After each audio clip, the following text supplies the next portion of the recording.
Bonjour à tous et bienvenue pour cette nouvelle édition du Geekali donc 2022. Donc tout de suite, on va faire un petit tour pour voir un peu tout ce qu'il y a de nouveau et pourquoi vous devriez en fait venir donc dimanche à cette nouvelle édition. Cette vidéo est en partenariat avec A2PC qui propose donc des configurations gaming à petit prix. Le lien est juste dans la description. A tout de suite.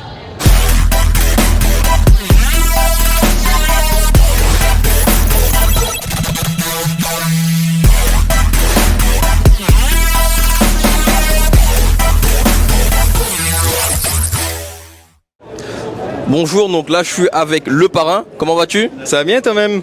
Toujours au charbon comme la chicha, comme je dis souvent. Oui. Donc j'ai trouvé ce jeune homme-là qui souhaiterait un peu avoir plus d'informations sur l'e-sport. Tu pourrais un peu nous expliquer ça? Déjà je te laisse te présenter. Oui, donc moi je m'appelle Brian, donc je suis dans l'informatique et en fait j'aime bien tous les événements e-sport etc. qu'il peut y avoir à La Réunion. Je voudrais avoir quelques informations, ça pourrait être intéressant pour créer des événements, participer à des événements éventuellement. D'accord. Et en fait déjà, est-ce que c'est ta première fois à Geekali ou t'as déjà fait J'avais déjà participé à d'autres événements auparavant, mais le Geekali, ouais, c'est la première fois. Et par rapport aux événements que tu as participé là, est-ce que tu as retrouvé des trucs que tu recherchais peut-être dans d'autres événements aujourd'hui? Ouais, il y a globalement quand même vachement de choses enfin, qu'on avait vu auparavant et des nouvelles choses, nouvelles activités, de nouveaux événements. Je trouve ça super intéressant à voir, quoi. Et quelle est peut-être l'activité phare que des personnes qui souhaiteraient venir demain pourront en fait voir et que tu recommanderais? Ce que je trouve intéressant, c'est que là, aujourd'hui, on met vachement en avant le e-sport à La Réunion, donc je trouve ça assez cool.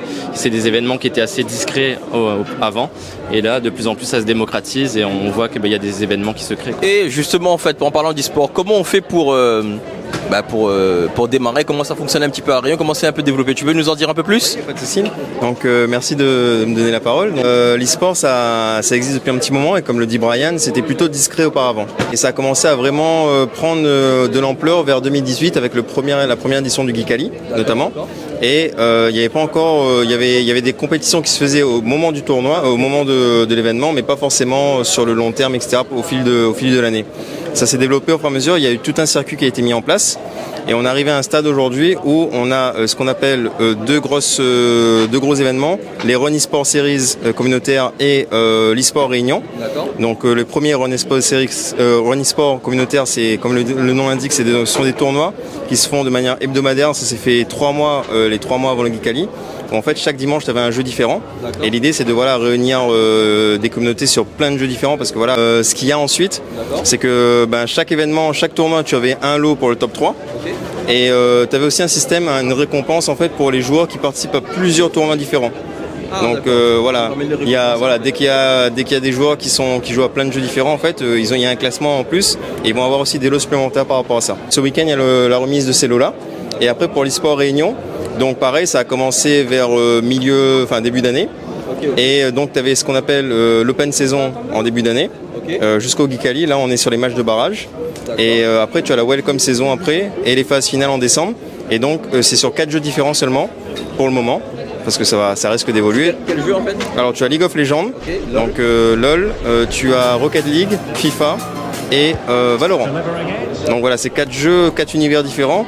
Mais ce sont des jeux qui ont été sélectionnés cette année parce que c'est là où on voit qu'il y a le plus, où on voit il y a le plus de joueurs compétitifs ou même semi-professionnels, parce qu'on parle vraiment d'une compétition semi-professionnelle là, dans le sens où il y a des cash prizes qui sont mis en jeu.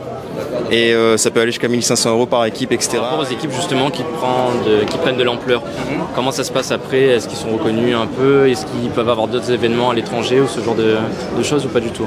Alors c'est une très bonne question et sur certains jeux en fait effectivement comme Place to Geek donc qui est l'entreprise e-sport qui porte cet événement là, l'eSport Réunion et les Run eSport, ils sont en collaboration avec Orange notamment. Et bien en fait ils ont des liens directs avec les éditeurs. Donc par exemple pour League of Legends, ça aura tendance à devenir une qualification pour d'autres des circuits un peu plus hauts, etc. Et c'est ça l'idée, c'est que ça devient un tremplin en fait pour les joueurs réunionnais notamment vers d'autres compétitions internationales. Il a répondu à peu près à toutes tes questions. Donc j'ai des petites questions pour le parrain. Geek Manga. Donc tu veux bien y répondre? Il n'y a pas de souci. Allez, top. Alors le parrain, tu préfères SNK ou X Hunter? Alors je préfère SNK. Tu préfères Bleach ou Naruto? Bleach. Tu préfères Bleach ou Hajime no Ippo? Bleach toujours. Tu préfères Bleach ou DBZ? Bleach, troisième fois. Ouais. Ah ouais, quand même. Bleach ou GTO? Ah, ça devient compliqué, mais je vais rester sur Bleach.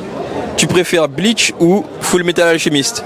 Là, ça part sur Full Metal Alchemist quand même. La version Brotherhood. Attention, il a précisé version Brotherhood. Tu préfères Full Metal Alchemist ou One Piece? FMA. Tu préfères Full Metal Alchemist ou Death Note? Toujours FMA. Ah ouais, quand même. Tu préfères Full Metal Alchemist ou Olive et Tom? Là, tu joues un peu Celestial nostalgique, mais je dirais FMA, toujours.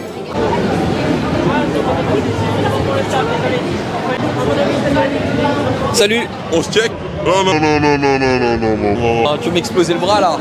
Et rappelle-moi en fait ton personnage pour ceux qui n'auraient pas reconnu.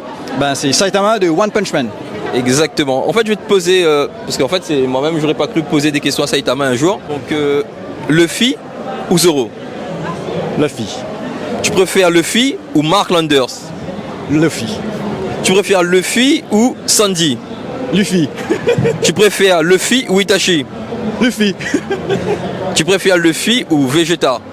Ah, Vegeta. Ah! Tu préfères Vegeta ou Onizuka? Alors, rappelle-moi ton prénom. Jérôme. Vincent. Dimitri. Cindy. Alors, qu'est-ce que vous êtes venu voir? Alors, nous on n'est pas venu voir, nous on est joueurs, nous, mais on joue pas tout de suite. On joue à 14h, on joue sur le stand League of Legends, du coup bon. Et League of Legends, ce sera à partir de quelle heure? Normalement, c'était à... Ah ouais? Il y a du retard sur l'organisation. De base c'était 14h, mais vu qu'ils ont toujours pas fini ici et tout, et qu'il y a plus sur match Rocket League, il y aura du retard et bon, quand on jouera, Inch'Allah, on gagne. Hein. Inch'Allah, comme qui dirait. Et en fait, c'est quoi le nom de votre équipe? ORG. ORG. Ouais. D'accord. Vous avez une page Facebook, Instagram? Oh, ça m'y connaît pas ça. Moi, il y a un Instagram, Yab de banlieue, suivez-moi. Instagram personnel, YAB2 banlieue, voilà, tout simplement. Mais Normalement, la ORG a une page Facebook. D'accord. Et le Facebook, c'est quoi? C'est Origin Réunion Gamers. Ok. Ben si Ben Gabe suit Vazot pour voir notre match, c'est. ah ben ouais, ça peut être aussi, ça connaît. Suivez-moi sur toi. Ah, aussi. Ouais, pas Banda. Suivez-moi sur tout. Encourage à main. Ok, Et ok. normalement, ça devrait être bon. Ben merci encore les gars. Ben merci à vous. Allez. Salut alors. Comment ça va un petit peu? Ça fait un bail? Oui, c'est vrai, ça fait longtemps, oui. Qu'est-ce que tu racontais un petit peu? Oh, bah là, je termine mes études à Epitech. D'accord. J'ai eu le temps de partir en Corée du Sud l'année dernière, et puis là, cette année, je termine en travaillant en tant qu'accompagnateur pédagogique directement chez Epitech. C'est le Jonin qui est devenu sensei à quoi? C'est ça? C'est exactement ça. Je commençais au bas de l'échelle, et maintenant, je suis quasiment Super Saiyan, voilà. C'est Super Saiyan Blue, Rose. Ah, là, on est encore jaune là. Ah, ok. Et une petite question alors. Epitech, tu es là, tu as commencé quand ça s'est ouvert, etc. Et un peu, tu peux expliquer un peu aux jeunes qui veulent en fait démarrer un peu, qui hésitent encore à se lancer en fait sur la programmation ou autre. Qu'est-ce qu'Epitech peut leur apporter en fait? Alors Epitech, c'est une formation où déjà on n'a pas de professeur, on n'a pas de cours. Ah ouais? Ouais, c'est quelque chose où on est tous en open space, on va tous travailler ensemble sur des projets communs sur plusieurs semaines. Ça va durer entre 1 jusqu'à 3 semaines et les plus gros jusqu'à 5 semaines. Et chacun de ces projets du coup sont vérifiés, sont accompagnés aussi également, et c'est comme ça qu'on évalue en fait les 3 premières années en tout cas Epitech, qu'on évalue un étudiant. C'est pour voir comment il se débrouille, l'autonomie, l'apprentissage, c'est apprendre à apprendre en gros. Donc c'est vraiment ça le cœur de notre métier. Le but ultime, c'est d'expérimenter. Ouais. On apprend par l'échec. En gros, on va se casser la figure, mais on va se relever, on va réessayer, on va réitérer jusqu'à ce que ça marche. Et une fois qu'on a un produit, un truc qui marche, c'est chouette, on a réussi à faire un bon jeu. À partir de la 3e année, on a un plus gros projet qui s'installe, qu'on appelle le IP. C'est comme un projet de fin d'études, c'est notre projet de fin d'études, qui va s'allonger sur la 3e, 4e et 5e année. La 4e année à l'étranger, la 5e année, normalement, c'est sur Paris, en fonction des circonstances. Mais normalement, c'est sur Paris, et on a quelque chose qui est beaucoup plus orienté leadership, entrepreneuriat, innovation, que programmation pure. Donc on voit vraiment le scope depuis, on est un technicien qui fait de la programmation, jusqu'à on devient chef d'entreprise en 5e année. C'est vraiment tout ce qu'on voit globalement. Donc si je comprends bien, en fait, donc chez vous, la première chose qu'on vous apprend, c'est l'autonomie. C'est-à-dire que tu n'as pas de prof, tu sors donc du bac et tu te retrouves sans prof, juste avec des potes. Et là, vous commencez à bosser. Et est-ce que par exemple, tu peux me donner un exemple de projet qui t'a marqué pendant ton parcours? Alors oui, déjà pour revenir, oui, il n'y a pas de prof, c'est vraiment que l'autonomie. On a quand même des gens qui vont nous accompagner, hein, le directeur pédagogique, les accompagnateurs pédagogiques. On va pas les laisser dans un grand bain sans rien savoir, évidemment. On va les guider un peu, on va leur dire, bah voilà, il y a des activités qui sont prévues dans le planning, il faut qu'eux-mêmes s'inscrivent pour participer à des activités, voilà. C'est des choses qui se font. Moi, un des projets marquants, j'en citerai deux. La toute première, c'est une calculatrice qu'on appelle la Bistromatique. Donc ça, c'est au bout de 3 semaines de programmation pure en toute première année, même si on n'a rien programmé au tout début. On reprogramme une calculatrice infinie. Ah ouais.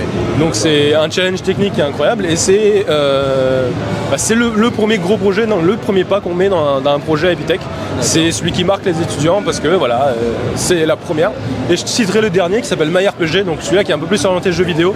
Ok. On va vraiment avoir la conception d'un jeu vidéo du début jusqu'à la fin avec une quête, avec des personnages non jouables, un boss, des systèmes de combat. Il y a plusieurs étudiants qui ont eu le temps de maturer ces idées, leurs idées, et de faire des jeux qui ressemblent à des vrais jeux au final. Ok. Et il y en a plein qui existent sur YouTube, on peut retrouver des vidéos de certains qui ont qui ont voulu poster des vidéos de leur RPG pour partager aux autres. Et là, par exemple, s'il y a des étudiants qui veulent en fait se renseigner tout simplement via Epitech, comment il faut faire? Alors on peut aller directement sur le site d'Epitech. Il faut savoir qu'Epitech c'est plus de 20 campus en France, il y en a un à La Réunion et plusieurs métropoles. C'est la même formation partout. Et il y a un site internet qui existe. On a aussi une mailing list, donc réunion@epitech.eu pour ceux qui veulent aller à La Réunion. Et puis il suffit juste de changer le nom de la ville. Donc si c'est Nancy, par exemple, Nancy@epitech.eu. Enfin bref. Et vous êtes situé sur Saint-André, c'est bien ça? Nous on est sur Saint-André, c'est ça. D'accord. Je te remercie encore, jeune homme. Mais y a pas de souci. Allez, à très bientôt. À bientôt.